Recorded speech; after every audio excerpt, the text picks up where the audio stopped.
and welcome to episode 459 of Retro Encounter, RPG fans' bi-weekly podcast of many topics. I'm Zach Wilkerson, and I will be your host today. And we are here to follow up on our podcast from 2 weeks ago. This time, we're talking about Suikoden II, in honor of the remaster that I think all four of us just played. And, before we even dive in and I introduce the panel, I will say Suikoden II, still good. So, here to talk about how Suikoden II is still good, we will start with Aleks Franiczek. Hello. And Rob White. Hello. And Paul. Hi.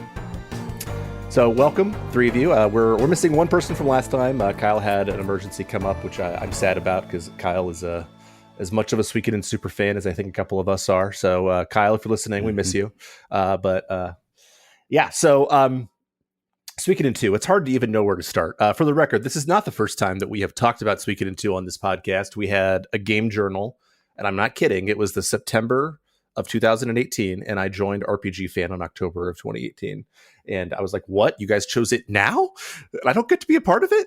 But I have corrected it now, hundreds of episodes later, with the opportunity to talk about Suikoden II. But we also have a villains episode on Luca Blight. And also, I've been on over 100 episodes of this podcast and have probably mentioned Suikoden II on over half of them. So here I am again to talk about Suikoden II.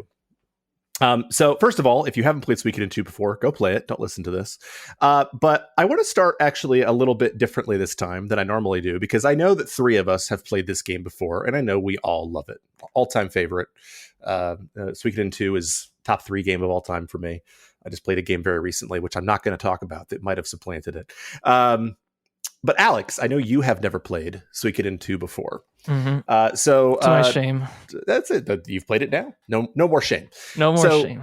Does Suikoden II live up to the hype? And in what ways does it not live up to the hype? I want to kind of start there, and then I want to kind of roll from there. Yeah, sure. That's a good place to start, because I think I talked about it a little bit last episode. Like, this is a game that I've been hyping up in my head for well over a decade now, something I've been meaning to play and just haven't got around to. And with this remaster, it was finally time. And Suikoden 1 I enjoyed quite a bit, and then I was just expecting Suikoden 2 to be better in basically every way, while still kind of looking the same and having like a similar premise. And pretty much in every category, I would say that's true. Suikoden 2 is an unreal game. I especially loved the opening act. If we want to say this game is divided into 3 acts, which I think it kind of is, sort of like almost Greek tragedy wise. The first act, the pace of the storytelling, the variety, the structural variety in the ways that you progress through that act, the core character development that happens there. When I was playing through the first 10-15 hours of this game, I'm like, this is one of the best RPGs I've ever played. I absolutely loved my time with it. Then when you get into the later parts of the game, some more problems started to emerge, which I wouldn't say soured the experience, but it definitely became a little bit more monotonous than what I got out of those first 10-15 hours. Recruitment is a lot more interesting than it was in the first game, but it also was a little bit more tedious this time around as well. And then just the character development slows down a lot. There's a lot more army battles. The structure is a little bit more monotonous.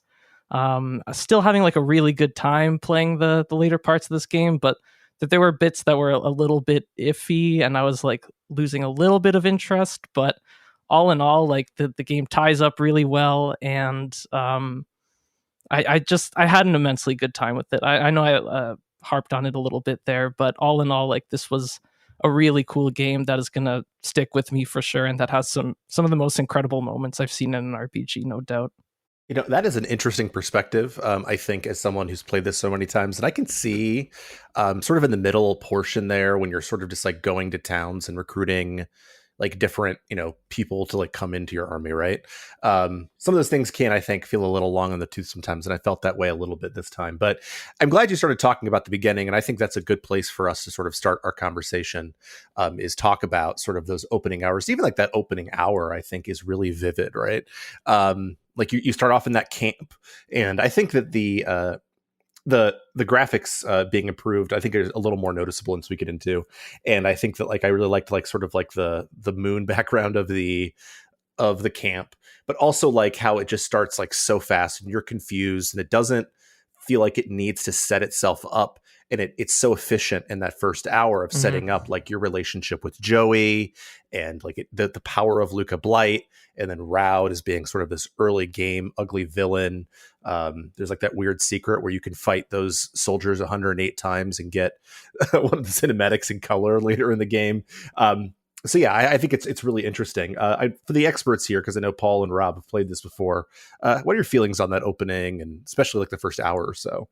I mean, I have played the beginning of the game significantly more often than I've played the full game, and it just doesn't get old. Like the presentation of everything and like the first act of the game is just, for me, and I ain't no expert, but it is flawless, man. Like I wouldn't change anything. And like you're right, like a lot of the work they did in upgrading the visuals for the remaster were done to Suikoden 2, but especially to like the kind of key moments from the beginning of Suikoden 2. And yeah, I mean, it's just the pacing is great. The sort of like how quickly you're exposed to the state of the world, and like and just immediately, like the things that your character is supposed to care about are presented to you in a way that, like, at least for me, made me care about them very quickly. So yeah, I think it is an awesome intro to the game. Yeah, I mean, I think when I played Suikoden 1, which I played for the first time with this remaster, I really felt like the story kind of starts straight away, if you know what I mean. Obviously it starts straight away, but you like jump straight into kind of what is going on in terms of the bigger picture. But I really enjoy with 2 that you get more time to kind of get to know these characters outside of the bigger conflict a bit, and you get to kind of see them in a sort of better place, a calmer place, a more positive place, and you get to experience their relationship in that kind of state, I suppose. Before, as the story goes on, you start to kind of see how the war is like taking its toll on these characters, and they're kind of physically and emotionally responding to the struggles that they're all going through.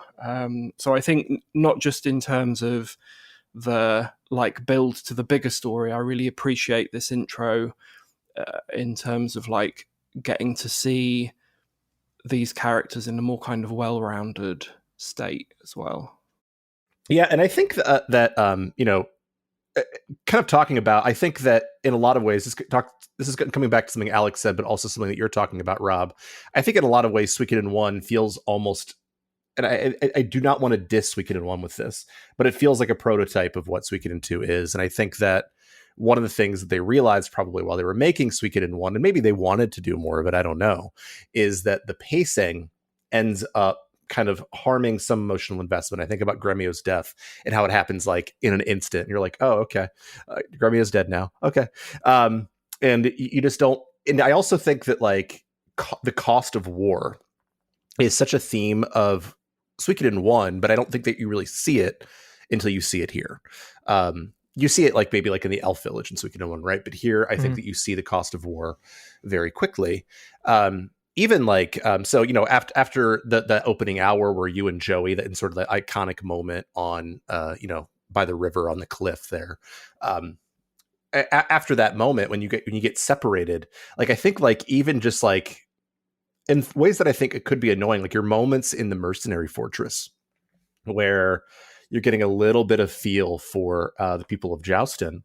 but you're also like, Joey comes to save you, which I think is really impactful, and just to show like the importance of their relationship. And I think that the key to this whole game is the relationship between him, and then you meet Nanami relatively quickly here as well, who is just fabulous as well. So I think that the way they set up the character dynamics early on is really, really impactful for what happens later.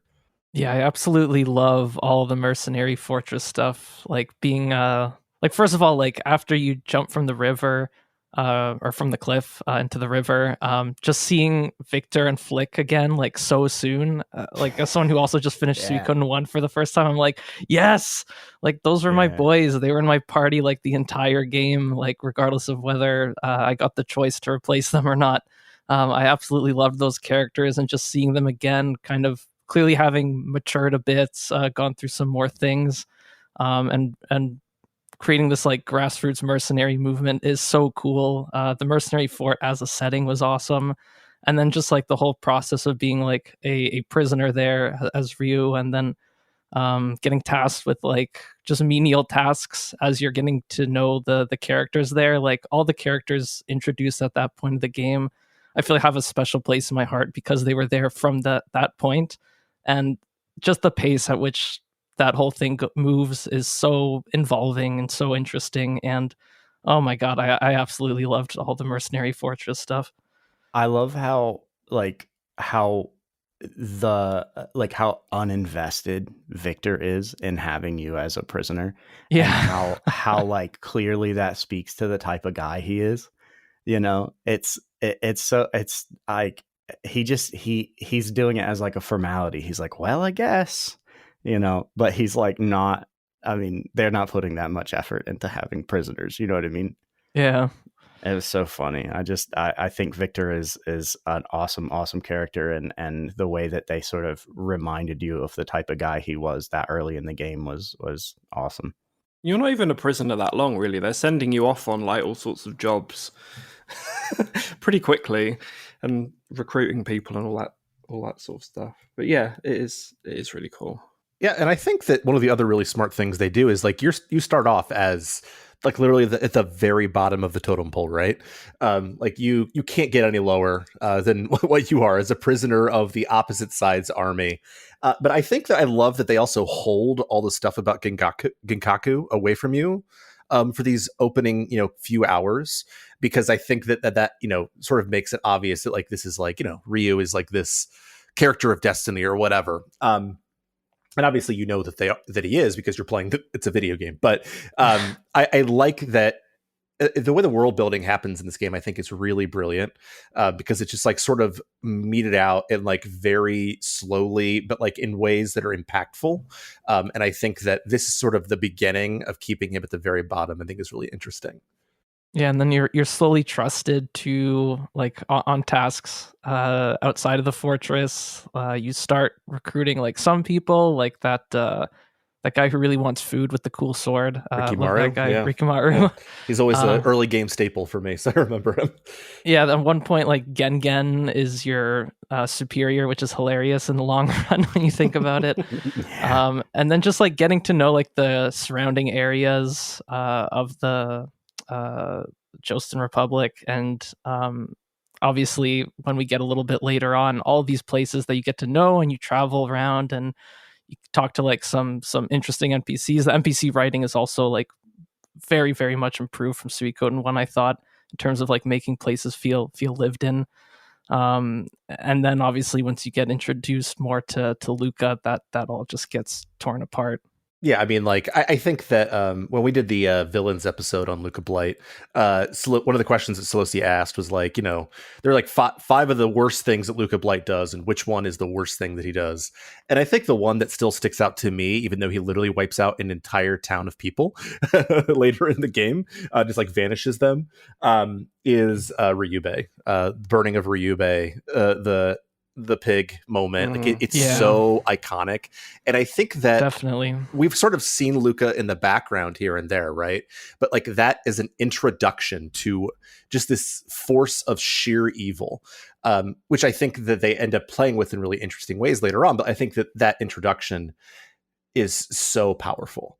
Yeah, it really does an amazing job just like first of all, like the game does an excellent job making you feel like connected to these this local region and its environments, and then just seeing them all slowly get burned down by this absolute psychopath. It's like it's such a great way to like just show you like this villain is just completely irredeemable evil. He has to be taken down at all costs, and I'm sure we're going to get to it in a bit, but that's what makes like the divergent paths of Rio and Jowy like work so well, is because Luca is just needs to be stopped at any cost, because stuff like this just cannot be tolerated.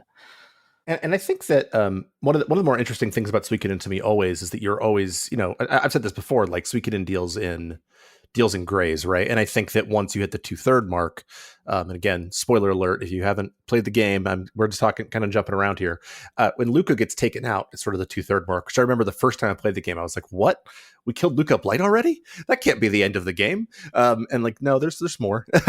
But like sort of as like this, like almost like cancer that needs to be removed, is I think really interesting, because that allows it to then become like sort of this like opposing forces that both have the right idea. And I think that you can make arguments that, and I don't want to get into this yet, but like arguments that like Joey's path is really the right one.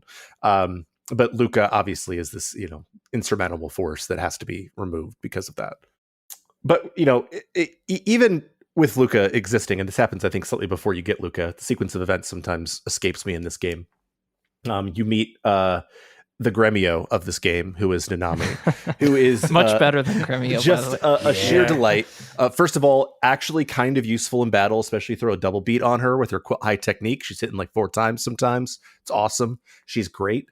But she is just like this force of nature of like, almost like mothers Ryu, but then also is afraid for him and is clearly a sister. And then like the way she reacts to the people of your hometown. And you also find out about, the Gengaku stuff at that point, I think is really interesting. But Nanami, I think, is such a glue to this game. And I think that she is such an improvement on Gremio. Well, she has a personality, which is great for a start. Yeah. But yeah, she is wonderful, really. And I remember one of the criticisms that I had of the first game was how often it forces certain characters to be part of your party. And this game does do that quite a lot with her, but I think it actually has like a purpose this time, because it's doing it to kind of show you that these two characters are inseparable, and how like deep their relationship is with one another, which then kind of becomes a part of this build to when she gets killed at the end of the game. It all just kind of adds up together and means that when that happens, it has a really big hit for the player, which it's tough because she's great. Yeah, and she also kind of serves like mechanically, like double beat is great on her, but also if you put the spark rune on her, because her speed is massive, and the spark rune forces everyone, no matter what their speed is, to attack after her, so before the enemies. So she's great for that. But in terms of the story, like I like how her perspective is, everybody else is all in on the war, and they're sort of, well, I'll get into that later, but she is not, and she is the person the whole time that is like, should like a 16-year-old boy really be doing this? Like, is this really your responsibility? And it kind of sheds some light on a common theme in the series, and that is that there are these like heavily exploited, essentially child soldiers that get installed as like figureheads in these armies. And I know I've heard you, Zach, say it a lot of times in the past that Shu is the main character, and I fully agree with that. It's like, and he just is. He sees that everybody is sort of looking to Ryu, the main character, and sort of exploits that, and it's like she, I think, is the reason in the story why I was able to realize that, and why I was able to like have that that kind of like idea in my head as I played through the rest of the series, and it like, you know, it darkens the tone of a lot of the stuff that happens in the series for me. And so I think Nanami is a fantastic character, and I think her utility both in combat and in the story is great. Yeah, and obviously Rio is a silent protagonist, but just like in terms of trying to better flesh out the connection between Rio and Jowy and their history, like Nanami is so key to that, like as being like obviously like one of the most spoken characters in the game. Like she's basically becomes like the heart of the game, the thing that ties like their friendship together in like a logical way. And as we've been talking this whole time, like Nanami's theme has just been playing in my head the entire time because it's great. And another one of my favorite parts of Suikoden 2, which Suikoden 1 had, but to a far smaller extent, is like the sprite animations and having like all these bespoke sprite animations just for like these key, even if they're like small narrative moments. And that moment where you first get back to Ginkaku's dojo and Nanami just runs at you and hugs you and tackles you, like that is so awesome. It's delightful. Like it's moving every time I play the game. Yeah. And the sprite work is, I think, you know, when we talk about like Final Fantasy VI or this game or like, I don't know, Breath of Fire 4, I think that like the power of that kind of sprite work is sort of lost. I don't mean to bring up a Yuden, but I'm going to. Like I think about like the lack of expressiveness in some of the sprite animations in that game and how I think that really hurt it. Like, well, you got to remember like this is what was good. I'm so glad in the remasters they just maintained those sprites exactly as they are.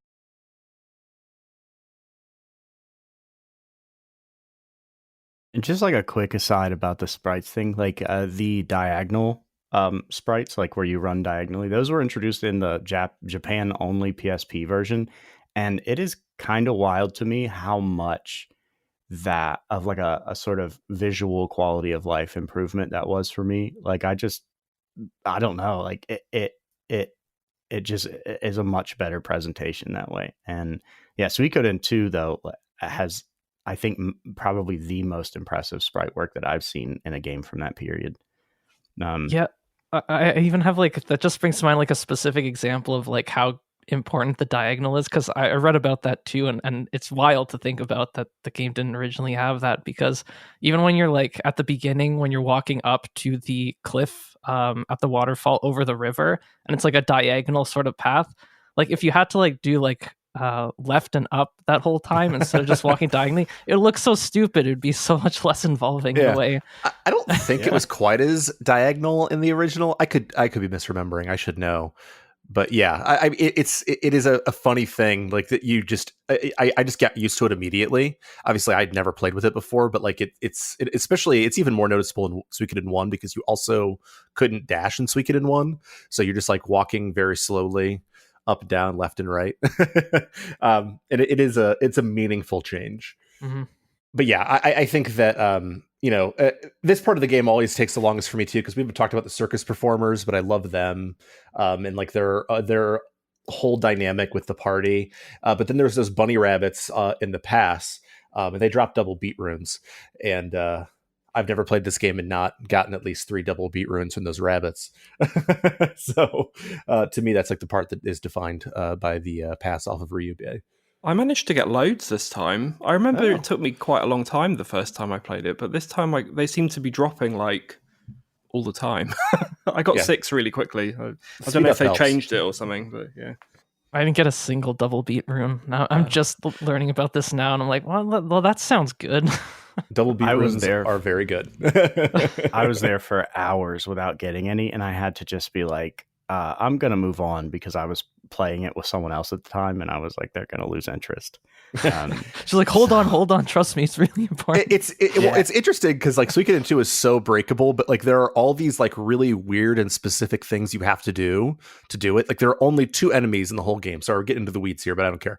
There are only 2 enemies in the whole game that drop double beat runes, and they're both like on a very limited space. Like you have that pass, which actually the best way to do it is to kind of, you can do it with Victor and Flick after they save you in what's the name of the village they're from? Kiaro. Yeah, Chiaro. And the other time is like you're around Muse. I think it's at some point when like Muse has been taken over by Highland, and there are like these tiger enemies who drop them, and that's it. But even worse is like the Fury Rune, which is a rare find in the Muse item shop. And like you have to like do some crazy manipulation of like hour counts and stuff like that of rechecking it over and over again to get that Fury Rune. And it doesn't matter how many times I play this game, I always do it, even though I know I don't need to. It's just interesting. And the Fury Rune does what again? It automatically puts you in Fury state. In anger, right. Yeah. Yeah, I didn't get that until the final dungeon. They have one in Lorenwell. But because I used Ulan, I'm like, oh man, that would have been nice to get a lot with earlier. The Fury Rune. Yep. Yeah. One's broken with the Fury Rune. I mean, I think we can, talking about the combat in general, I think we can talk about that here before we move on in the story. I think that the combat itself, the additional rune slots, I think are nice for customization, but then it creates the beginning of breakability in Suikoden games. Like Suikoden 3, there are some crazy broken characters. Suikoden 5, like there are like 17 characters who, if you build them right, you can one-shot the final boss. But I think it adds a nice little variety. And the speed up is nice, but it's not really necessary. The other type of combat, which is the army battles, I think I've finally gotten to the point. And I remember when we first did this game journal 7 years ago, and I was listening, and Solosi said that he did not like it. And I was like, what are you talking about? It's fine. And this time through, I was like, I think these army battles suck. Yeah. Like, especially at the end, like, unless you have George Prime, you basically just can't do anything in the final battle. And it's like bad RNG. It doesn't really make any sense. And I don't like it. What do you guys think of the army battles? I mean, it's bad. It doesn't make sense. And it's slow. Like the thing of like engaging another unit with your unit and then like nothing happens, and that happening like 25 times per battle is infuriating. Like it just gets really tedious. There's not much strategy, and then ultimately like the conditions for like victory or defeat are like so often like just predetermined, it seems. Whereas like you like I would be doing an army battle, I'd be trying to be strategic about it, and then just some event would happen that would just end the battle. I'm like, well, that was a waste of time to even think about. Like it might as well have been auto played at that point. Yeah, they're I mean, it's just another way to present cutscenes in this game, but like I do still try. Like you can put like there are various characters that have the critical ability. And if you put them all three in the same like unit, each ability has its own chance to like trigger. And they're independent. Like it's not like only one will trigger. You can trigger all three at the same time if you want, and just absolutely decimate people. That's and cool. So there is some element of strategy to it, but you're right. Like the fact that, you know, things that seem intuitive, like, you know, there is still supposed to be a rock, paper, scissors mechanic, and it just doesn't play out. Like there's just misses over and over and over again. The majority of the attack actions or defend actions you do are just nothing happening. And I enjoy them, but also, as I touched on in the last episode, like they're mechanically not good. Yeah, I think I do prefer these ones over the war battles in the first game, just because they're a little bit more. There's a bit more to them, I suppose. But the things that do annoy me the most about them is the fact that they are so random, but then also your characters can permanently die. So if anything sort of goes wrong, and I remember I had to replay the battle where you get, I think it's where you recruit Gilbert, and you have to like get to him really quickly and heal him before he gets killed. I had to replay that like 3 times or something in order for him to survive, and you have to watch the cutscenes before every single time you retry it.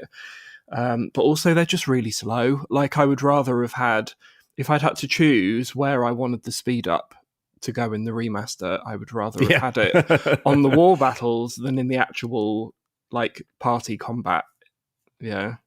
Even as I hate on them gameplay wise, I do agree with Paul's point that they work in an interesting way as like a different kind of way of presenting a cutscene. I actually do think they add a little bit to the game overall by just having a trying to portray the grander war that's happening in the world through this sort of strategy game type aesthetic. I think it works in that sense, just not fun to play through. Yeah, I mean, I think like the Ridley moment in particular, where like he's basically getting sacrificed, and I actually think that you can technically win that fight. I've never done it, but like Ridley's surrounded, and you're basically just trying to hold them off.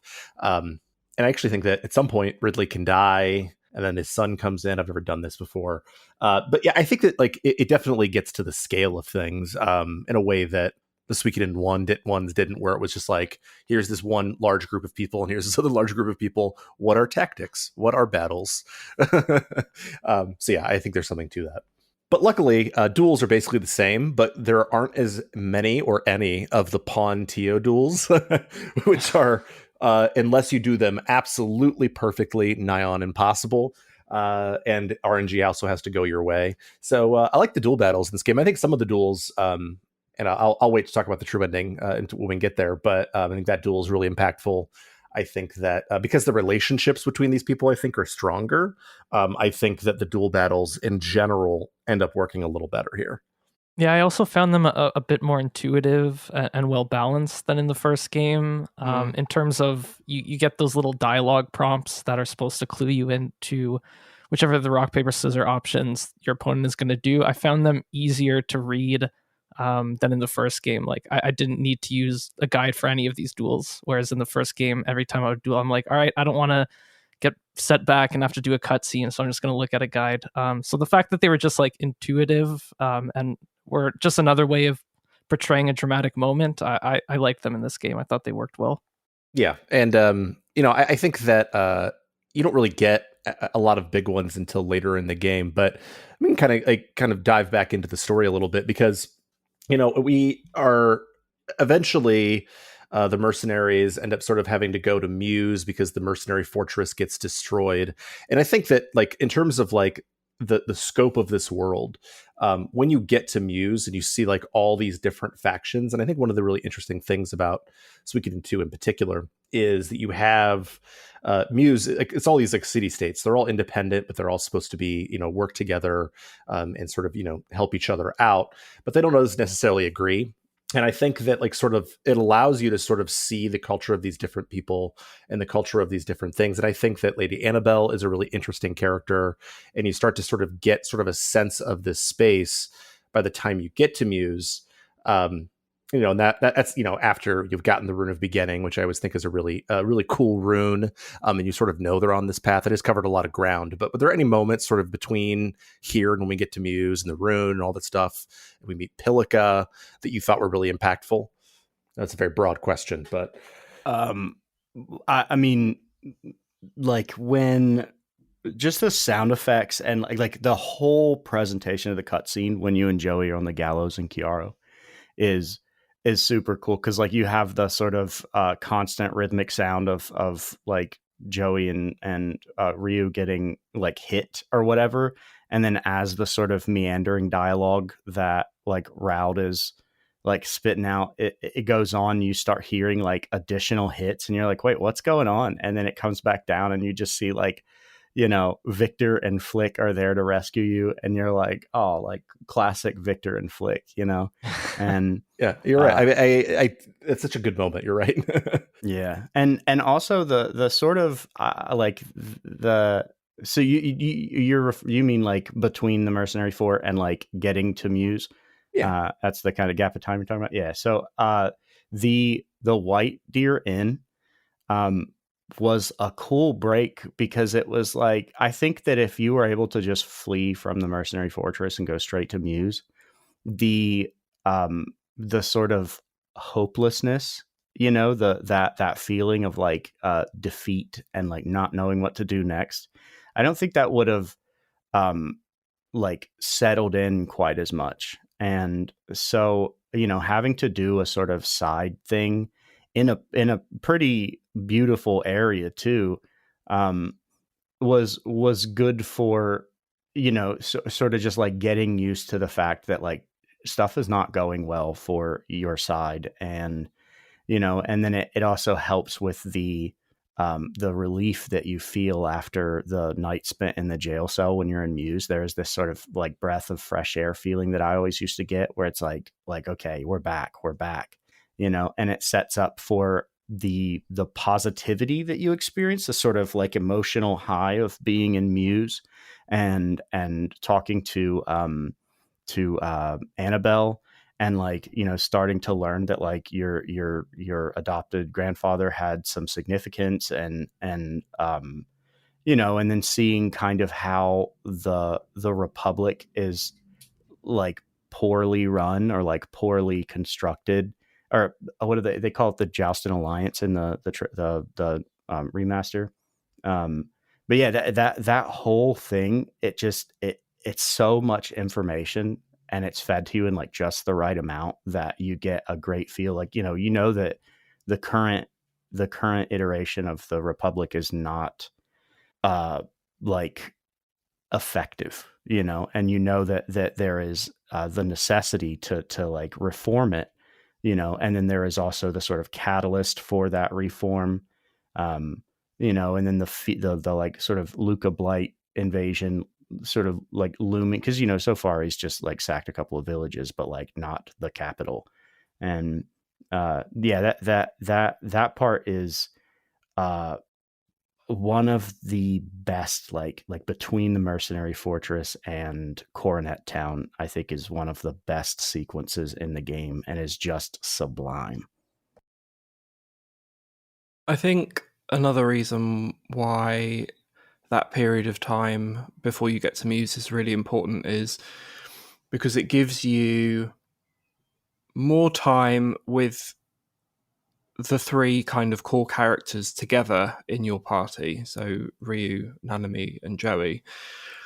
And it really like establishes their friendship with each other, which means that the events of Muse hit better. I think if this was the first game, your characters probably would have gone straight to Muse, and then the events that happened there would not have had the same weight. I think this is a big part of why 2 is so good, is that the story doesn't feel the need to like rush you from point to point. It's quite happy to kind of send you off on these sort of diversions for the sake of giving the story a bit more time to build, and for you to become more attached to these characters and their relationships with each other. But also thinking about the part where Ryu and Jowy get their runes from Neclord, I feel like I was pretty stupid when I played it the first time, not realizing when you see the images of their runes, like that something was going to happen and they were going to end up being on separate sides, because obviously Ryu gets the beautiful white glowing shield rune and Jowy gets the like black and red spiky evil looking sword rune. I feel like it's kind of, there's some foreshadowing, thinking back on my teenage self playing this through the first time, I feel like I was pretty silly not to have realized that something was coming in terms of their relationship there. But I think that section of the game is really important for like sort of quieter and more subtle reasons. Yeah, and the other clue you get in terms of like, okay, Jowy is probably not going to be in my party much longer, is just the fact that he becomes absolutely busted after he gets that rune. Like, he becomes so powerful. He can like solo any battle you fight between like him getting that rune and him leaving the party. Like, losing his Unite attack is the worst part, though. Yeah, his Unite hit with Ryu is so good. But yeah, like you guys already covered it well. I just think this whole, from the beginning of the game up to here, is just absolute perfection. Like they absolutely killed it. Honorable mention is the Matilda glitch. Love that. Love that. Those of you who don't but know what the Matilda glitch is, there's a way you can like press the wall to like go into an area you're not supposed to go into. This is in the original. And then you can go recruit Humphrey and Futch early. You can gain a ridiculous number of levels. It's removed in the remaster. Yeah, I think that I agree with all of you. And I think that the White Deer Inn thing is interesting too, because it's one of the ways that this game knows how to world build, because we talked about this in the last episode, like how Suikoden 1, when you just play it and you don't know everything that's going to sort of spawn out of it, sort of like, cracks from where it begins. But like the Sindar is always sort of sitting there. And I think it's thematically and emotionally like sort of a rich sequence. I think it teaches you things about the Sindar, but it also teaches you things about the people of this world, but it doesn't do it in a way that feels like they're lore dumping. Like I never really feel like, despite the fact that this world is so big and there's so many things happening, that even when they want you to kind of get a little touch of the lore sort of behind it, it's not about that. It's about the characters, it's about the people, and it's about the relationships. And I think it's one of the things that makes this game really grounded and work really well. And I also think it's important that, as you guys are pointing out, like when we get to Muse, we realize that like Joustin is not perfect. And I think that's really important. Like Joustin has major issues, both historically. We know that they were enemies of the Scarlet Moon Empire before, and that they did some things that were not great there. We know, we find out the way they treated Ginkaku. We realize so many things about the Joustin city-state here, where it's not just like a pure good versus evil thing. Whereas I think up until now, we've just seen Highland suck, right? And now we're starting to kind of get a feel for like, oh, all right, like there are some issues here too. And this gets to something you guys were talking about. I think it starts to really sort of set the table for the ultimate conflict of this game. It still really blows my mind how Jowy is not from Joustin. Like, how is that not? How's that not the case? That has never occurred to me. Yeah, I think that at this point is when, after Muse and after the things that happened there, I believe around now is when you and Jowy are sent off to go try to invade a camp for Highland. And then when after that, really, Jowy, gets stuck behind, and then you have that sort of iconic moment where you and Pilika and Nanami are waiting for Jowy. And I think that's it's really impactful. And I always think it's funny. You actually could just go to sleep there, apparently. I've never done that. I would never do that and just walk away. And then Joey's just there in the morning. I think that locks you out of the good ending or the true ending. Oh, does it? Okay. Well, I definitely never did it then. That's funny. But yeah, that begins sort of the path forward here, where Ryu and Jowy split because Jowy eventually assassinates Annabelle in an effort to get in well with the Highland Army, because he thinks that things aren't going to go well here. And that kind of sets us on the path for the rest of the game. Do you guys think that the Jowy change makes sense? I've heard people call it cheap before. I've never felt like it doesn't make sense. I remember the first time I played this game, this point where he assassinates Annabelle was so like shocking to me. It was so unexpected, but also amazing. Like it was the moment, I think, for me when I absolutely fell in love with the story in this game. I just think it's so good, and even for the time, the story was great, but it holds up so well today, even with the fact that kind of political, sort of slow burn, twisty stories are much more common, I think, in science fiction and fantasy now than they were back then.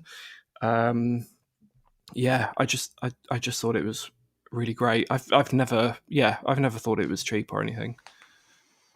Yeah, as someone who has already clued into the fact that Joey's not going to be in my party the whole game, and the whole conflict is ultimately going to be about Rio and Jowy, I did really think it was well done. The whole waiting outside of the walls of Muse, that beautiful background, and then you keep waiting, and then Jowy finally does come back, and it seems like you're all going to be reunited. And I was actually kind of surprised. I'm like, oh, I figured that would be where the parting happens.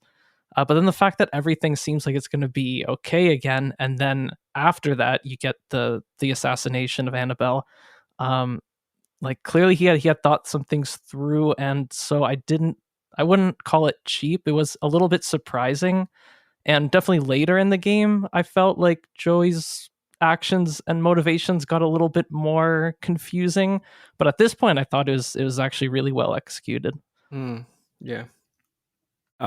I also don't think it's cheap, and I think that it would feel cheap if Joey turned into a Luca Blight type, but at no point during like the sequence at Muse, or really any of the other times you run into him or you see the sort of like cuts to him with the Highland folks, does it seem like he is anything but reluctant. Like, it's not that he isn't convicted. Like he believes he's doing the right thing, but he is, but he like knows that he is doing bad stuff and is not enjoying it and is sorrowful. And I think that, yeah, it would come across as cheap if it were like this huge, 180 for his character, but it isn't. And so I for me, it lands. Does anybody think Joey's right? I don't. No. But I also, like, it's just an ideological difference. Like, I can see somebody being like, yeah, that is how we should do it. But like, I just happen to agree with the perspective that the game, makes you play. I think I think the only part, I guess, that I kind of agree with is maybe he thought that the best thing to do, if he was playing like a long game, right, is to remove Luca Blight from power. And I think if maybe he was feeling like the best way to do that would be to betray his friends and join the other side in order to try and do that, then I think that part I can kind of understand. But then sort of after that and the continuing invasion by Highland, I'm kind of less sort of sold on that if his ultimate aim was to have peace. Yeah, I'm in a pretty similar mindset to Rob, I think, where at this point in the game, I can definitely see where he's coming from, and I would say he is right in the decision to join Luca Blight's army as a sort of way of sabotaging it from the inside and like growing his own sort of influence to overthrow Luca Blight, which is ultimately what he does. But then everything that comes after Luca's death is where I feel like his characterization gets a little bit more muddled, and where I definitely can no longer agree with his perspective. And I'm sure we'll get into that later. I mean, we could talk about it now. We can jump. We're almost an hour in, so we can kind of jump around. True. I think so. I'm going to be a little bit of a Joey defender here. So I think obviously I agree with all of you, at least to some degree, that I think coming in to take out Luca Blight ends up being the right call. Obviously, he and Leon work together on that. I'd always like to see a little bit more of how that all went together. I don't know if maybe Suikoden deals with it, but I think that, when you see him in Green Hill, I think he realizes that like either he came in as a general and took over Green Hill peacefully like he does, or Luca Blight comes in and he destroys. And then even by the time Luca Blight is removed, I think that there is a very low possibility that he would have been sort of pushed up to where he is, or that Highland wouldn't buck if he said like, no, we're just going to stop. Because I think at that point, like, things have gone too far. And so from his perspective, I think there are really two options. It's either like, A, we as Highland take this over. I've seen the corruption in Joustin. I've seen all the problems they have there. I've seen the corruption that we have here. And to some degree, then you become like almost a fascist, right? So I'm defending him. But I think that I can see his perspective in that either he takes it all or the conflict continues, and like there's so much death and there are so many people who are dying, and I think they do a good job in this game of showing you sort of the destruction that is a result of this war in a way they did not in the first game. And I think that he sees that and he's like, no, this is the only way with the circumstances as they are to make it stop. because I don't think he could have made Highland stop no matter what.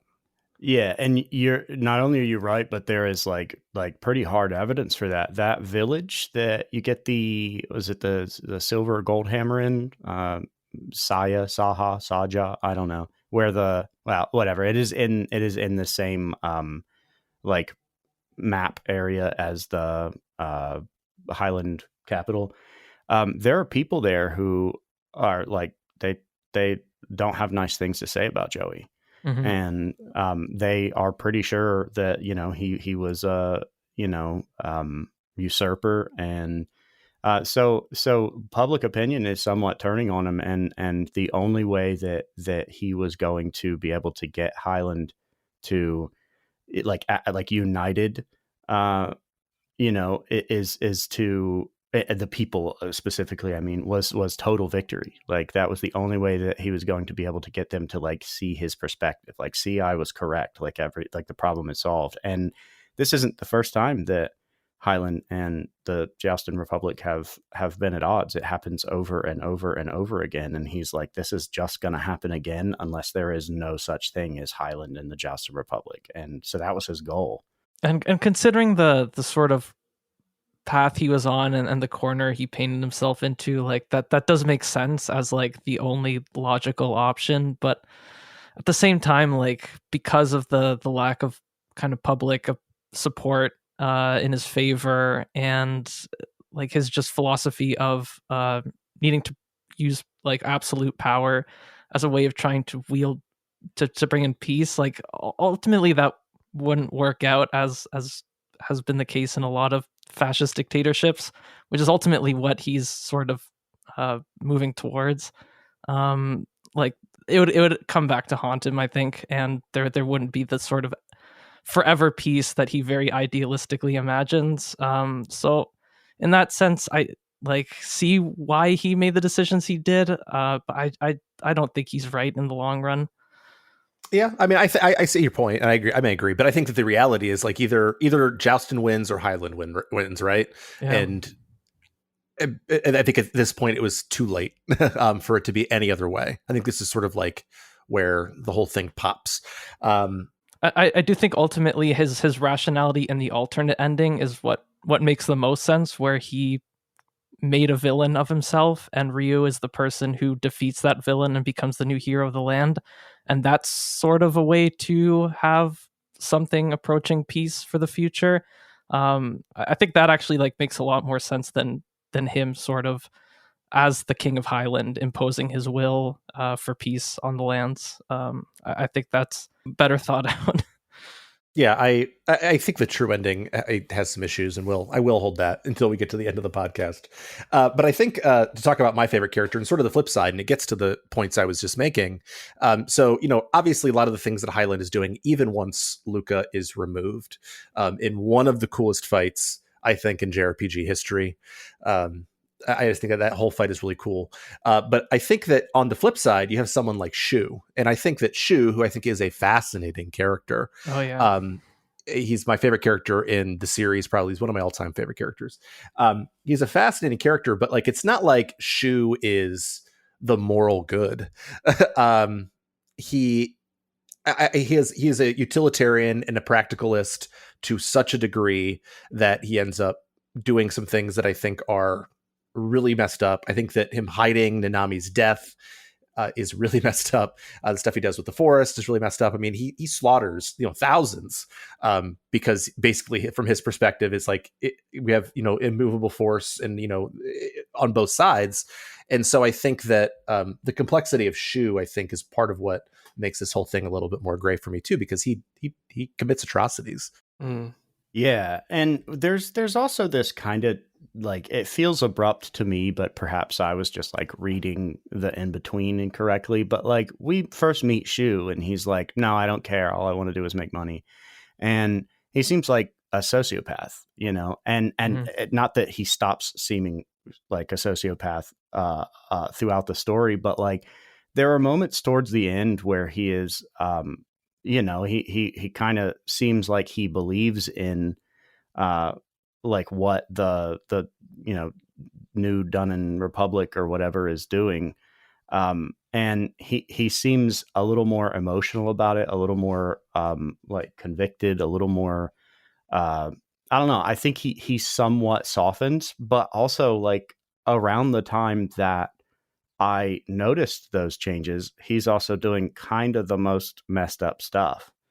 But also in his defense, I think that if I recall, the idea of not telling Ryu about Nanami was her idea. It was Nanami's idea. You're right. Yeah, but still, I mean, like, it takes a certain type of person to even consider that. So, but it's funny. Like, Shu is, as I was playing through the game, like I believe you had his portrait as your portrait on the site for a while when I first started. Yep. Yeah, and well, I mean, like, I associated that dude with you. Every time he came up, I was like, during I'm not sure if that's a compliment or not, but I'll take it as a compliment. No, it's just so like I don't think I know what any of y'all look like. And so I was like, that's Zach. And so like in my head, like, you look like Shu. and I am not nearly that dashing. he is. I remember I was telling my friend, I was like, this dude, like, we're about to meet a guy and he is impossibly handsome. And he is too. He's a cool character, super multifaceted. And like, yeah, I mean, but he does kind of, like, he morally gray for sure. Like, he does some terrible things, but I also think that some of the stuff that you hear from him when he is more convicted towards the end, maybe makes me feel a little bit better about the stuff that he does. And, like, I think it was his idea to use Pilica as a distraction to get the main characters. And that I think that is, like, for me, that is at the top of like the more screwed up things that he did. Yeah, I've got that written down in my notes too. Yeah, I thought hand the kid off to the end. Heavy, but I feel like he's someone that is almost like able. There are some people that are able to kind of be a different person when they're at work. And I feel like when he's in kind of strategist mode and he's working, he's able to kind of switch off his emotions and think of people more like tools. And that's why he's able to be so cold. But I think, like, outside of that, you do see some more kind of that, like, humanity and the emotional side to him when it's kind of nothing to do with the war, basically. But that side sort of grows as the story goes on, I guess. But yeah, he definitely seems to me like someone that almost has two sides to him. But yeah, the Pilica bit was pretty hideous. Yeah, I also sort of read his emotional investment in the conflict, whereas it was non-existent before, as also just a pride thing. He's clearly like a very prideful guy who thinks very highly of himself and his skills. So just the fact that he gets so invested in everything is just that part of his work. Like he doesn't want to be the loser. He wants to prove himself as the better strategist, the ultimate strategist. And like I would be reluctant even to read like real compassion into that. I think there are glimpses of it in him, but I overall I did sort of read him as a bit of a sociopath, and a really well written one at that. Yeah, he even, I mean, he was supposed to die in that fire. Like he expected to die in the fire that he had set, and it was Victor that pulled him out. And the dialogue there is like not super clear, but yeah, it was like he was going to die for that cause, and that is really kind of like the opposite of what I expected from him. And I think that's the part that made me feel, while there wasn't a gradual transition, it's the part that made me feel like it was sincere, because you're right. He is prideful, or like that is the guy that we got to know. And so something happened on the back end where he was like, actually, this matters. I was also just going to say, like, one of my favorite moments in the game was I ended up taking the path towards the bad ending. not all the way, but I got most of the way there. And that's when in Act 3, when the whole like zombie invasion thing is happening, Nanami like kind of just approaches Rio like, oh, why are you running this army? Like, there's a bunch of capable adults. We should get out of here. Let's just live our life in peace. And thinking that it was just another false choice the game was offering like so many other times before, I'm just like, all right, yeah, let's get out of here. I can see the logic behind that, Nanami. And then she just starts packing up, and then we're on this arc where we're fleeing the conflict. It blew my mind that this was something that was put into the game, and was an actual choice rather than an illusory one. And then you just like have to like keep running, seeing all the like disastrous results of abandoning the army. And then if you do turn back rather than keep running when you're sort of caught by Victor and Flick and Shu, towards the end of that sequence, Shu just kind of like slaps you and tells you like, what are you doing? Like, I've been like with you, like people have like depend on you. Why would you be doing this? Like, you're being a coward.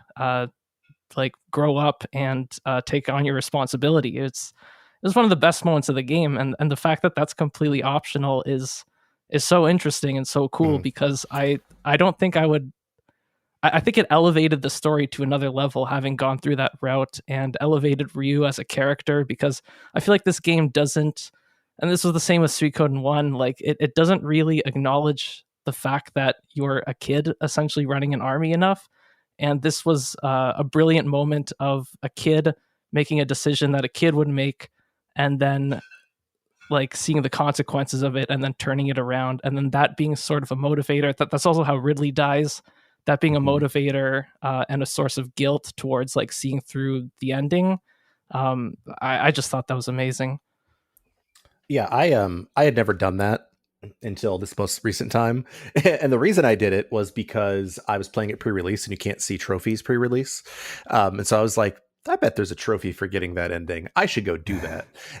And by the end, and I agree with you, it was hard. It was hard to make myself keep doing it, especially because like Shu slaps you even if you still say I'm leaving, if you still keep running. And I was like, man, that's a really, really powerful way of doing it. And I think that it would have been interesting to keep it in the main narrative, because I feel like 99% of people aren't doing that. But yeah, it was, I thought it was really emotionally rich, and I'm glad you brought it up. I agree. It would have been cool if it were in the main narrative, because like that is Nanami harps on running away the whole time. And so like that kind of, like I think if you go that route, it sort of cements, the main character's responsibility, and it also kind of lends a little bit of validity to her choice to like hide her survival from the main character, because like you see like Ridley dies, and his son takes over. I don't think that locks you out of the good ending. It doesn't, because because Boris is the same star as Ridley, but yeah, I mean, yeah, that is like an awesome branch to the story. And also I think you get George Prime a little earlier too, so love that guy. Yeah, that's also another great moment of running into George while running through the mountain. That was unreal. The other thing about that like alternate route is, yeah, it's like the bad ending in pretty much every way, except the fact that like Nanami doesn't die. Like, you get to like, you run away with her, and it just lends so much more weight to her eventual death. The fact that you could have just escaped with her and then kept your sister at least. Obviously, like, it's not worth it and it's morally unjustifiable, but I think it's such an interesting extra touch to the limited amount of like branching story options in this game. So yeah, I mean, speaking of Nanami's death, I think that I don't know. I go both ways on the way that Nanami's death plays out, especially in the true ending. I do think it's pretty impactful this time. It also makes you hate a guy who's maybe the second most hateable character in the game, even more than you probably already did. And I also love Ryo and Jowy coming together on it after that interminably long dungeon that you have to run back through again to actually get a couple of like really rare and good runes. Yeah, what is the organization of that castle? Like, whoever planned that. Yeah, I was like, I hope he doesn't have a job anymore. No one lives here. no one lives here. But yeah, what are your thoughts on Nanami's death? It hit so hard. I sobbed. It was one of the most impactful like video game character deaths I've encountered. I had Nanami in my party the entire game. I know you're forced to have her for a lot of the game, but I had her all the time. Just because I really liked her character, and obviously Ryu's sister, she was narratively important. And I loved that character. So when that moment happens, it's brutal. And at least like you have that really cool sequence, like one more time that Joey's in your party, kind of fighting together in response to that attack. But otherwise, oh my god, it's just heartbreaking. I think it's pretty crazy that they go from how Gremio died in the first one to how Nanami dies in this game, because it's like it just feels so much more well done in this game than Gremio's death in the first one. It's like, yeah, everything about it, like the build up to it, the kind of aftermath when you're fighting with Joey. It's just so impactful. It's really emotional, and just like also the fact that she is a much more interesting and better developed character than Gremio as well in the first place. So I also love how there's that prompt you get as she's about to like try to deflect the arrows, and it's actually like I didn't react to it in time. I was kind of too caught up in the scene, so I didn't do the button prompt, but I also didn't have all the Stars of Destiny recruited at that point, so I wouldn't have qualified for the best ending anyways. But the fact that you do actually need to respond in time to get that best ending is really interesting. Actually, her stats impact that too. Like your speed stat has to be like a certain thing, I think. And apparently the armor you have equipped as well is also relevant, which I didn't realize. Yeah, she has to have either a protection or defense stat of like, I think 141, and she has to be wearing at least one piece of armor. Yeah, I mean, I think, so not this last time I played it, but the time before, I missed the Clive recruitment because Eliza, like if you don't talk to her in Muse at like a very specific moment, you can't do the Clive stuff. And I remember being like furious about it because I played this game like 15 times. And I'm like, I missed a recruit, damn it.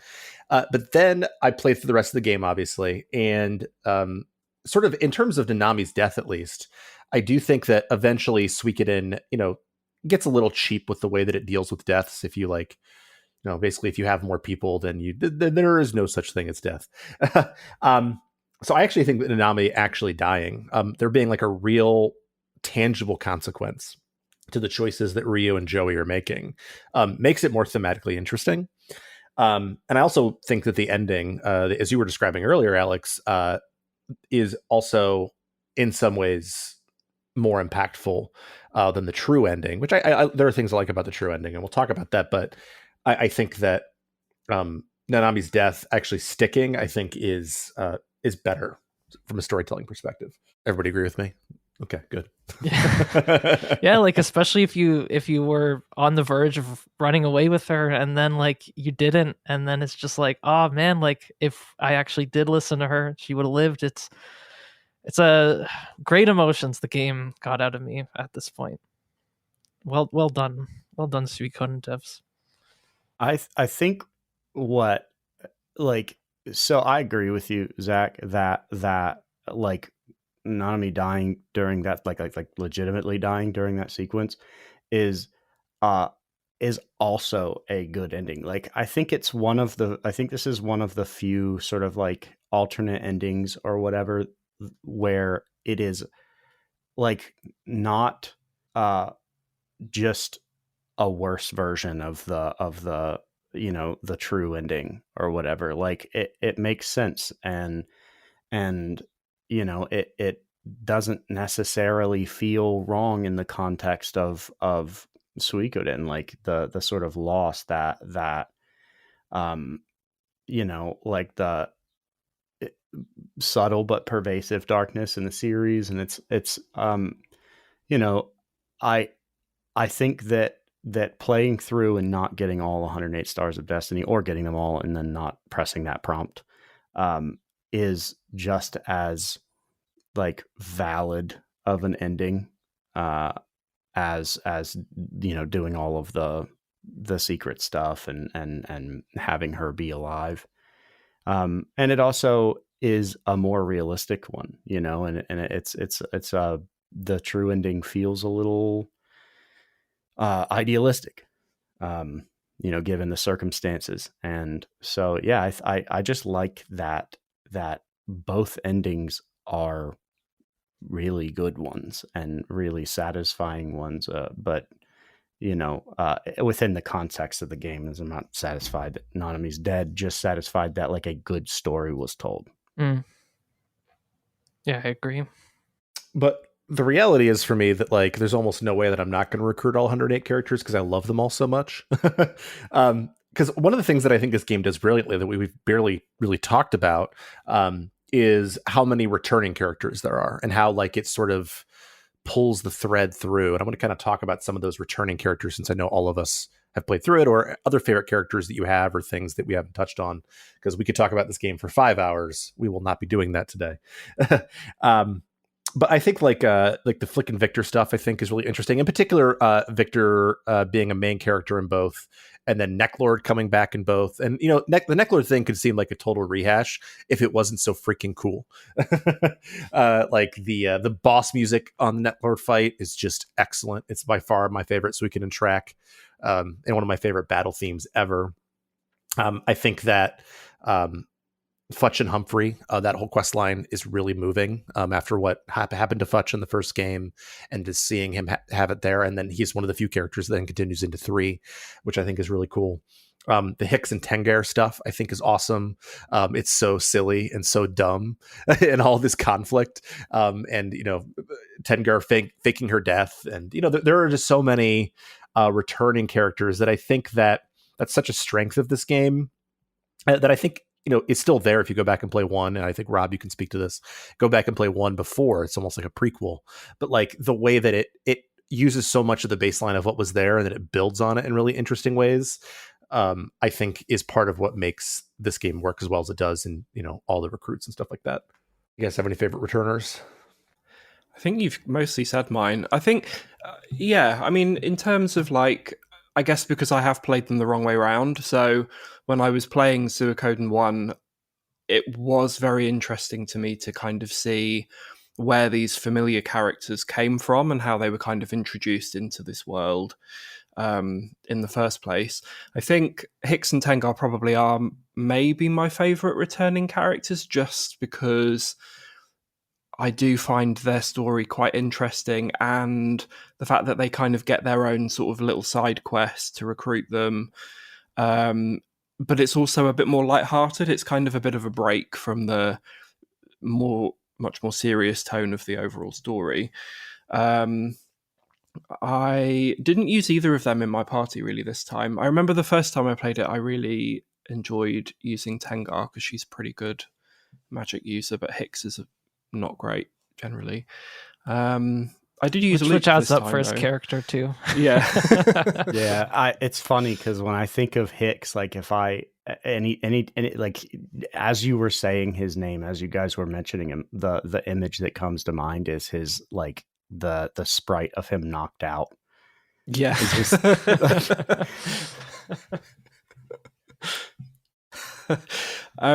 It actually also just occurred to me that Clive is a returning character, and he is one of my favourites. And what I really enjoyed about the remaster was having the ability to turn off the event timer. So this was the first time that I played through the game and experienced his full quest line. And I found that really interesting. Like, even though each of the cutscenes are really short, and it doesn't kind of go into much depth about what's going on, but some of the stuff it hints at in terms of this like guild from, was it Harmonia? Yes. Seemed like so interesting that they've put this really like fascinating side story into something that most people will never see. I thought that was pretty cool, and yeah, he's one of my faves as well.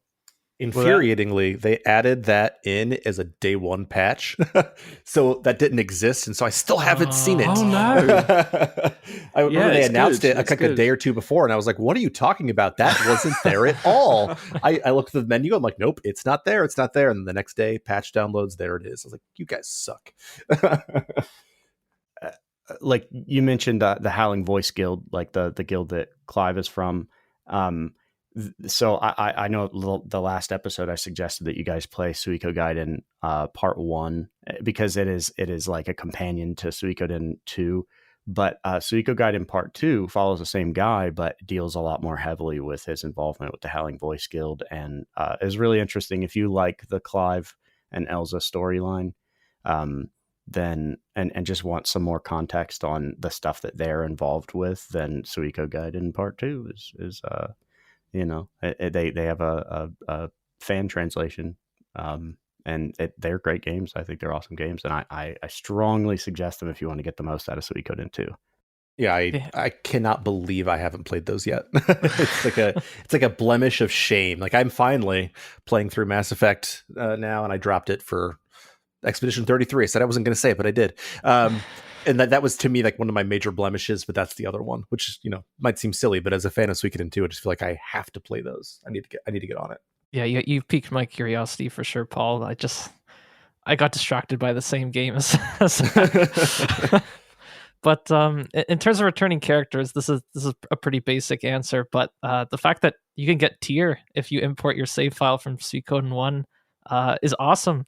The fact that you just find him in that border village kind of fishing, having gone from being this like young leader of a rebel army to just a Zen master fishing in a pond in a quiet village is so cool. And you even have that little quest where you help save one of the village's boys, and then you can recruit him after that, after you get some nice scenes with him and Pawn and Cleo again.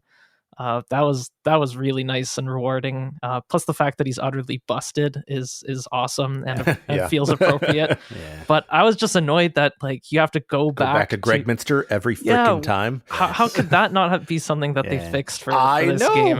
What the hell? I mean, they that mod I was telling you about, you can but I always PC found that gamers super... always talking about their mods. Hey, listen, you don't even gotta be like, you don't even have to have a PC to play this game, right? It runs perfectly on my No, I know, I'm just joking.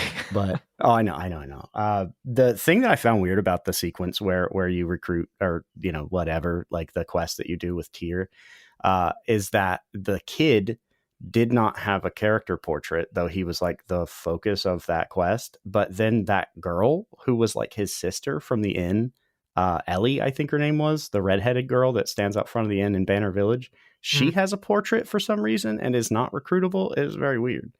Yeah, that did confuse me. I just assumed that she would be recruitable when she had the portrait. I'm like, why can't I get this character? Yeah. Threw me off a little bit. Before we move on to like general like end game stuff, I have to give a shout out to Killy as well, because he's just epically cool. He's in 3 Suikoden games, and I actually think that his story in 5 is maybe the most interesting. But I just love, and I can't help myself. Like, it doesn't matter. Like, I'm like, I must make Killy broken because he's fun to play. And then you stack all those runes on him and all those accessories, and then he's just obliterating everything in his path. And he's also like so freaking cool. So Killy is a favorite returner of mine. Yeah, I'm a sucker for the sort of color theme characters. Like Killy stood out to me all red. Flick stood out to me all blue. So I feel you. I love how there's this one moment. I think when you first recruit Shu, and he just refers to Flick as blue guy, and Flick's like taken aback, but it's like, yeah, that's who you are, Flick. Yeah, you're just blue guy. Like, blue guy. Yeah. There's so many good characters we could spend all day talking about it. And obviously, we can talk about our endgame parties. But I want to talk a little bit about sort of like the last third here of the game. So I still think that the moment that that fight with Luca Blight is just like so cinematic. And what's funny is apparently in the PSP version, because they actually made it widescreen in the PSP version, those archers that you're not supposed to see over to the left that take him out were visible in the widescreen, which totally screws everything up. But they make it like dark over there, so they sort of fixed it in the remaster. But I just think that in terms of like a 3-part fight where gameplay meets narrative, like this person is a monster who is so powerful and so strong that you can't take him out with under normal circumstances. You have to basically cheat. The other side has to literally let you win to take this guy out. I think it's just like an incredibly cool movement of, there are like maybe 5 moments in this game that I think are just incredibly good. And for me, this is one of them. Yeah, I agree. Just and I wish I could think of specifics. I was playing through it this time and I kind of prompted, because the person I was playing it with has heard me talk about the game for many years now, and I sort of like preloaded expectations or whatever for that scene, and I was just as impressed with it, Luca Blight's death scene, or like the whole fight. But like I can't pick out specifics as to like the sprite work of like the arrows hitting him and just like how resilient he is, and the last thing he said, he was like, it took hundreds to kill me, but I killed humans by the thousands. And he's just like that is just I don't know, like they scripted Luca Blight's end really well. And I mean, you have to do a war battle, and then 3 traditional party battles, and then the duel. And I don't know, it was a really epic moment, and felt just weighty, consequential. Of course it was, but like the presentation was incredible. Yeah, that whole death scene, that's like peak cinematic pixel art usage. It's just been stuck in my brain ever since. And I also just love the light humor in that moment where he sees like the fireflies, and it's almost like this beautiful, serene moment that's like made comical because such an evil psychopath is experiencing it, and he's just like encountering the fireflies, and he's just like, such worthless creatures. It's just such a stupid response ultimately, but it just like highlights his character so well, highlighting like kind of like the uselessness of like that level of evil really well. It's incredibly well done. Yeah, I remember when I played the fights the first time, I went in massively unprepared, and I'm not sure what I thought was going to happen, because the game basically tells you what is going to happen. But I went in with like really bad parties, but managed to like just about scrape through each one. And I remember fully thinking that was going to be the end of the game.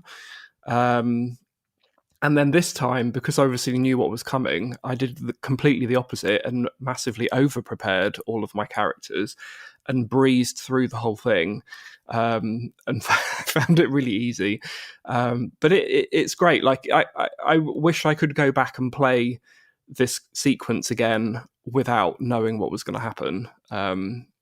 Because I feel like it won't ever be the same as it was the first time I played it through. But yeah, it's great. Yeah, I was underprepared, just like you described, Rob. I just did not anticipate like kind of like a final boss energy sequence sort of to happen when I was being prompted to create those parties. So a lot of my party was not ideally equipped, under-leveled in cases. But I did end up getting through the fight after like a really like kind of long process, and it just made it feel so much more epic. So in retrospect, I'm glad I was under-equipped and unaware. Yeah, I think that happens in... Oh, go ahead, Paul. Go ahead. No. Mine's not important. I was just going to say that it's always interesting to me, like those kinds of moments in RPGs. Like I think about like, I don't know, Final Fantasy VI, where you have to split the party up into 3. And like now when I play Final Fantasy VI, like I know that's going to happen. So like I'm kidding my party out as I go. Mm. And like, but there's the first time through, there's no way for you to really kind of know those things. And I agree with what Rob said. Like, I think that those moments of surprise, and it's particularly surprising because, like, you've played RPGs, and when I played it at this point, like, I was 13 years old. I'm like, there's no way you're killing Luca Blight before the end. So just like the mix of the gameplay surprise with the storytelling surprise, I think to me is just really strong. And I think that the thing that's most interesting to me too is that, like, after Luca Blight dies, who I think that to some people maybe he's like the defining feature of this game. Like, I don't think that this game suffers dramatically when he's gone, because like you have this sort of void, and that's where it gets to the Joey versus Ryu conflict that we see, and we've kind of already litigated through. But I think that the game still manages to have some juice after that. But Aleks, I think that you don't necessarily agree with this. So I'm curious about your opinion on this. Yeah, like the thing I was thinking about in terms of this is like Shakespearean tragedies. There's always like a key character death that happens like at the end of the third act out of 5, and there's such a like important part of the story that like their absence almost makes the rest of the story, even though it's like well done, just like not quite as entertaining. And that's sort of what I felt with Luca Blight's death. It's not that what I think happens in Act 3, and especially towards like the very end, is not good. I think it is, but I definitely thought the game was losing a bit of steam as it was ramping up to like the very ending through Act 3. Like the Neclord stuff, like I don't care about Neclord anymore. I've seen enough Neclord. Oh, yeah, wrong opinion. I think that Tento was originally supposed to happen before Luca Blight, but I think they were like, the rest of the game is too short, so they switched them around. Oh, I see. Yeah, like it felt like a little bit like padding. I think what actually really helped it not like feel more meaningful is the fact that I was going down that route towards the bad ending. Like that makes that sequence a lot more memorable to me. But like I already fought Neclord in part 1. I already fought him once in Suikoden 2, and now I'm fighting Neclord again. Like Neclord sucks. Like go away, Neclord. Oh. Sorry, Zach. I kind of agree, actually. I think. Sorry. Podcast over. I think stop record. I think a big edit all this garbage out, Paul.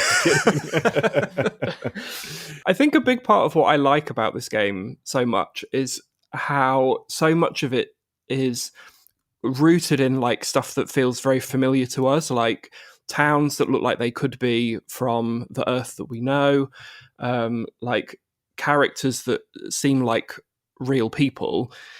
And then when you introduce like vampires and zombies into a story like that, it just kind of it takes me out of it a bit. And yeah, I'm not a huge fan, even though there are some cool like I love Sierra. She's one of my favorite characters. So I'm like fully on board to get her, but yeah, I'm not a Neclord fan particularly. Sierra is featured heavily at the beginning of Suikoden 1. But also, just wait. Like, if you think vampires and stuff like that are bad, just wait until you get to the, like, talking butt rock beaver in 5. Oh my god, what? Just wait, dude. What a that sequence that sequence is excellent. It's just masterful storytelling. I know what you're talking about. No, I understand your point, and I think it's interesting too, because like you say that like they're real people, but like to me, like Luca Blight's not really a real person either. But I understand your point, even if it's wrong, because the Neclord fight music is so cool. The fight's good. Yeah. Like that is good, but yeah. Sorry. It's okay. You don't like Vivi. You don't like Neclord. All right, let's not compare Vivi to Neclord. We're going too far here. I'm just going with bad takes from Rob. That's all. Would you have liked the like Neclord Tento sequence more if it were prior to Luca's death? I'm not sure, because I think leading up to Luca's death was well paced. So throwing Neclord in there would probably also throw me off. So I think this actually like is a fine spot for Neclord. If you have to include him, he can go here. Yeah. Star Dragon Sword or whatever he's called now, the Celestial Sword, I think. Got to have him too. That's okay. Star Dragon Sword sounds like something I would like make up as a kid. I always thought it was a goofy name. I like Celestial Sword better. Okay, so I can get over this, I promise. In all sincerity, though, I think that by the time we start getting to the end, I think like Leon becomes such a figure here. I think that Seed and Colgan are really important characters because they show, like, I think people like they're two generals who I think that we generally acknowledge as like good people who follow Jowy, and so I think that for me, they think that's what kind of keeps the juice going and it keeps it flowing, even outside of the Neclord stuff. But then I think that the actual ending itself, we already covered a lot of the stuff that sort of leads up to the ending, so we can just kind of jump to that. I think that the ending sequence in Lorenwall is not actually quite as strong as the ending sequence in Suikoden 1, only because I just love going through Old Gregminster and that music. It's so evocative. And it's just sort of like this mazy spot. But like the army battle before it, I think is infuriating. It's like basically impossible to do effectively unless just George Prime is the only one who can do any damage, unless you're stacking stuff like Paul said, which I've, even as like an optimizer, I've never thought of, and I like that idea. But I think that I really like that you get to a village in Highland. Oh, we talked about this earlier, Saja, I think it's called. And you get to sort of see the Highland perspective a little bit, and it like adds like this whole layer to it as we're going through. It's sort of outside of Luca Blight. It almost, and this is a horrible comparison, but it's true. It almost makes you feel like what it would have been like to, like, I don't know, go behind enemy lines during like World War II or something and see what these people are really thinking. And so I think that sequence is very strong, and I still like Lorenwall, but like the final boss just seems like unnecessary. Leon's like, well, we're here, I guess we'll do this. Cut my hand, fight Beast Rune, the end. But I'm curious what you guys thought about it, and also your final party, sort of who you were rolling with in that last sequence. I do think the lack of like a specific final dungeon music is a crime. Like, I don't know how you have like a classic RPG and not have a unique theme for the final dungeon. So that made the final dungeon a bit more of a drag, I think, make it feel like a little less epic.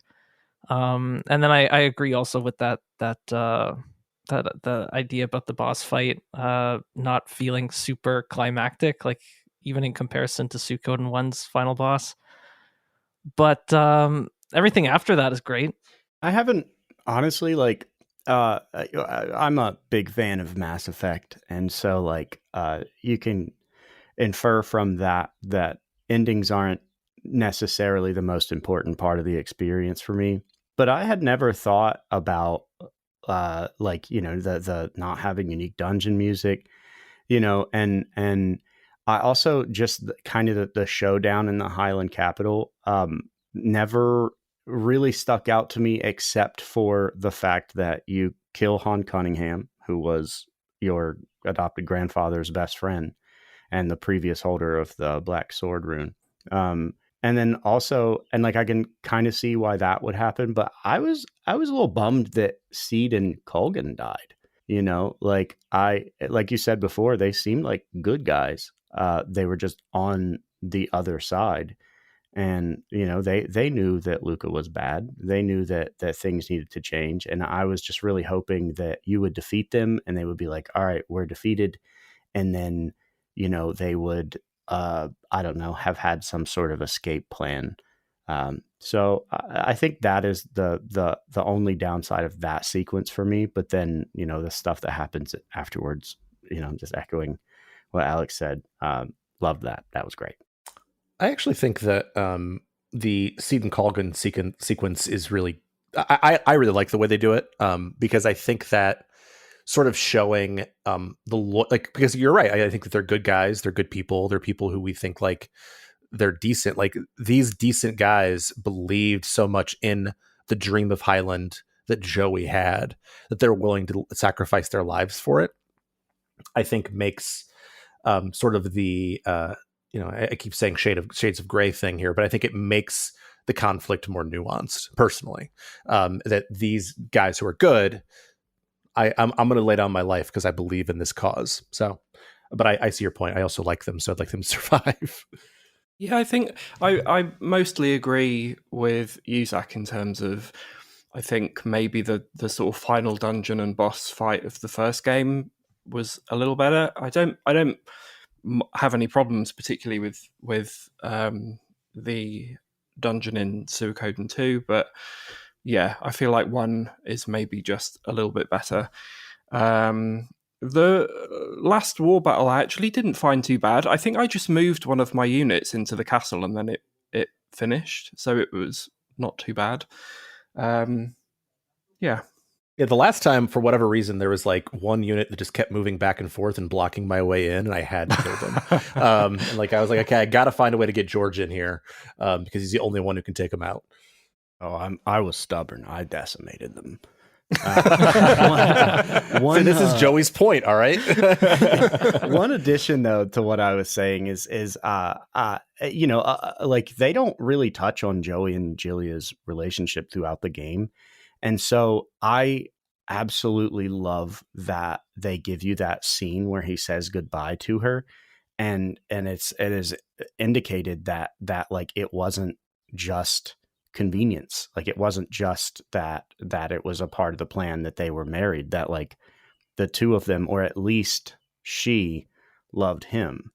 And I like that, and I really like, like when he did the sort of like the fake sacrifice with the doll or whatever. I liked finding out that like that wasn't true, like that wasn't real, like, and this sort of monstrous thing that it showed Joey doing wasn't actually him doing a monstrous thing, and so it I think it's supposed to give you like a temporary sense that maybe Joey has gone too far, like towards the I don't know, the evil side, I guess. But I like that, and I like that Pilica was involved in that last scene with them too, and that it actually seemed like they had become a family. And Joey wasn't just on the other side being like, king soldier guy or whatever. He was like, he had a life. He had built a life, and like that there was something for him to lose other than authority or like his vision for that geographical region. So yeah, I should have said that my first round, so I'm sorry for butting back in. So when Joey tells Ryu that he killed Jilia in their final conversation, is he lying? Because I wasn't sure about that. That is correct. During the scene where she's like up on the altar on the balcony and he like stabs her or whatever, someone is like, how did you find the replica? Like, how do you, or he was like, he was like, get rid of the replica. And then someone was like, how did you find the craftsmanship or something like that? And he was like, it was realistic, too realistic. And then, yeah. So he, I don't know. I don't remember him telling, Ryu that he killed her, but I could totally see why he would, so that Ryu doesn't go and look for her if because he doesn't expect the true ending to happen. Yeah. And he expects like just total like conquest, and so I think that he is just trying to like, if like I said, I don't remember him saying that, and I'm not disagreeing with you or whatever, but I like that he did, because that is just it kind of adds like evidence that his expectations were a lot darker than what our intentions were, but yeah, he I don't know if he's lying or not, but he was, or yes, he was lying. Yeah, definitely. He ain't kill her. That's what I'm trying to say. I know he didn't kill her at that part that he was like doing it publicly, but I thought the game kept it a little ambiguous when he is having that like final scene with her, and like she runs towards him and then like cuts out. So like I was just like, when like I assumed that of course like he wouldn't have hurt her because it seemed like they developed a real connection. But then when he mentions to Ryo that he killed her, I'm like, did he kill her in like that scene after it cut out? Like I was a little confused. Actually, now that you say that, no, the answer is that he didn't, because in the true ending it shows him and Ryu like looking through a gate at her and Pilica, I see. in the place that he set up for them to go in Harmonia. But I could see why it could have been one of those, like, you know, if I don't do it, someone else is going to, and like they might not, you know, be as kind about it. And so like I think it's kind of cool that implication exists in that moment, you know, because later on you get confirmation it didn't happen, but like in that moment it could have been like emotionally heavy too. So I'm kind of sad that I don't remember that actually. Yeah, that is really cool because I didn't see the true ending. So hearing that is, yeah, that's another like nice little touch that the game has. Yeah, I think that his relationship with Julia is always one that I wanted to see a little bit more of, and I think that if I had to sort of leverage a criticism against the game in general, I would like to have seen maybe a little bit more of Joey, but I also understand why they didn't do it.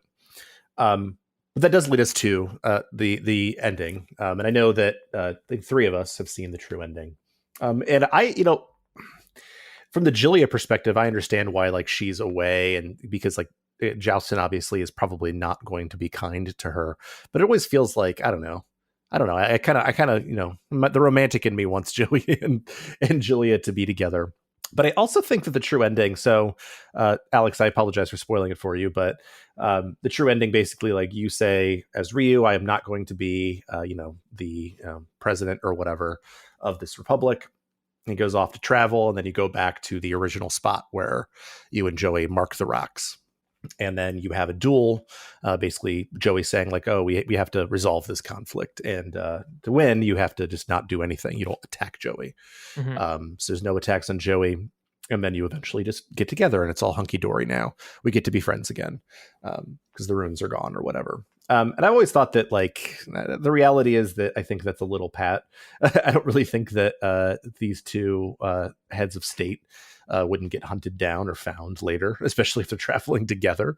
But it's nice.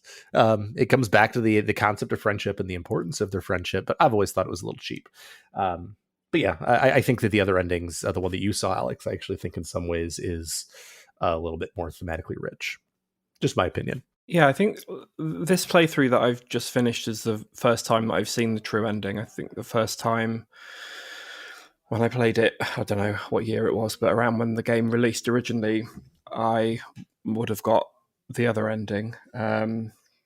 And yes, I agree in terms of the kind of rekindling of the friendship between Ryu and Joey feeling a little bit strange, but I really liked and also I can't remember the other ending. It's been so long since I played it, I can't really remember what happened in the other ending, but I really liked in this one experiencing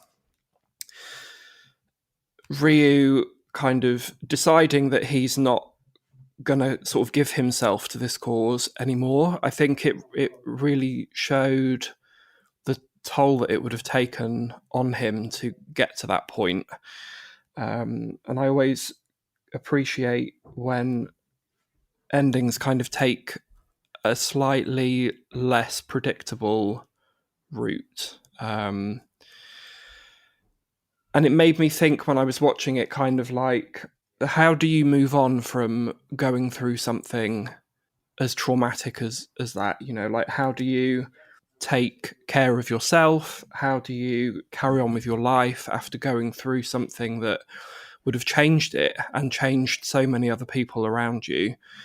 And I think it really kind of showed me the importance, I suppose, of looking after yourself and taking time for yourself and doing what you feel you need to do in order to carry on, rather than like giving yourself over to always to other people. Yeah. Yeah, so I mean, I had not given the like the quality of the two endings until earlier in this discussion, too much thought. But like thematically, yeah, like the you know, not so good ending is like more in line with how Suikoden games go. But also, like, I think the reason why it's so satisfying to me is because I play these games with that thought that these are exploited child soldiers, like I said before, and So when I see like Tyr sneak out with Gremio at the end of the first game, when I see Ryu and Joey just say, well, just drop their responsibilities and disappear, like that is what feels the best to me. But the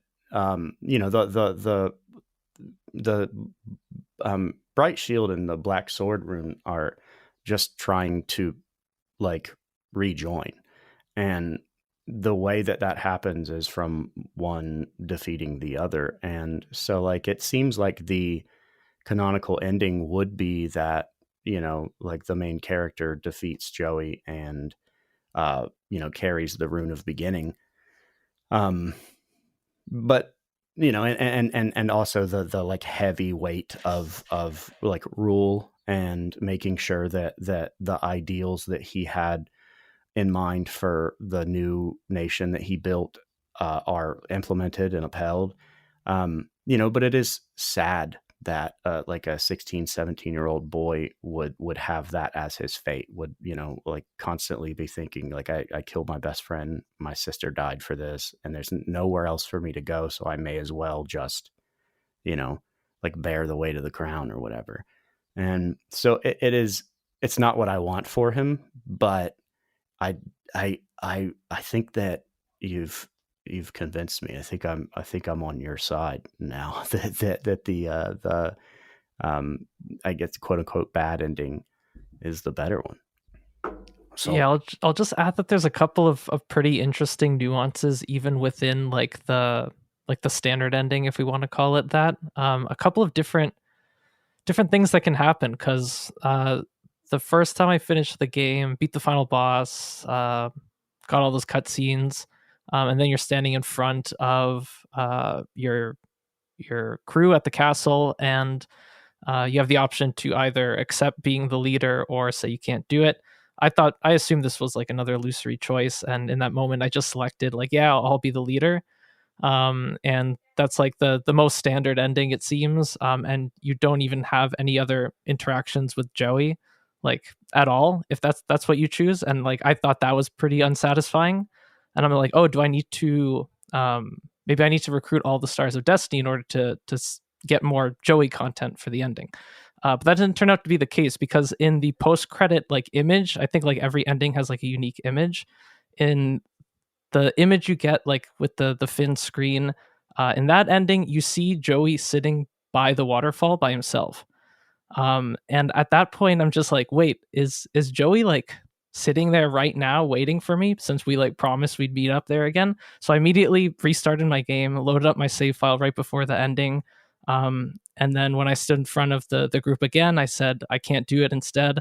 And then I went back to the waterfall, and sure enough, Joey was there. And I'm like, oh my God, that's so cool. How like that little like ending screen like kind of clued me into the fact that I could get more scenes with Joey.